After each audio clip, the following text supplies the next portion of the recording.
আজকে একটু আসলাম রায়বাজার বুদ্ধিজীবী কবরস্থান। এখানে আসার পরে আমার মার কথা, আমার বাবার কথা অনেক মনে পড়ল। তারাও এক সময় দুনিয়াতে বাচ্চা ছিল।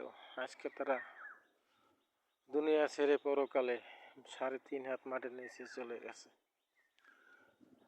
আমরাও একদিন তো পৃথিবীতে থাকবো না, 3.5 হাত মাটির নিচে চলে যাব।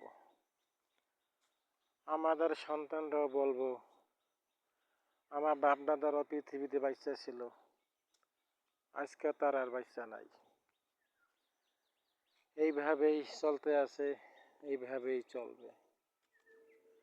আজকে কেমন জানি আমার মার কথা অনেক অনেক মনে পড়তে আছে। চোখের কিনারায় পানি চলে আসছে। বাবারও অনেক মনে পড়তে আছে। বাপ মা কি জিনিস, একমাত্র পৃথিবীতে যাদের বাপ মা নাই তারা ছাড়া বোঝার কেউই নাই।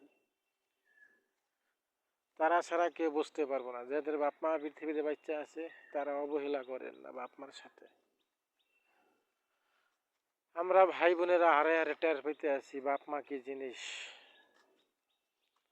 যাদের বাপ মা আছে তাদের সাথে দুর্ব্যবহার, খারাপ ব্যবহার যতটুকু পারবেন করবেন। কথা আছে না, দাঁত থাকতে দাঁতের মন মতো বোঝে না।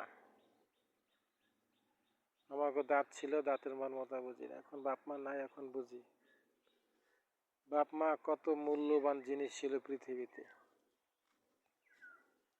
সবাই নামাজ রোজা করবেন, বাপ মার জন্য দোয়া করবেন। সবাই ভালো থাকবেন।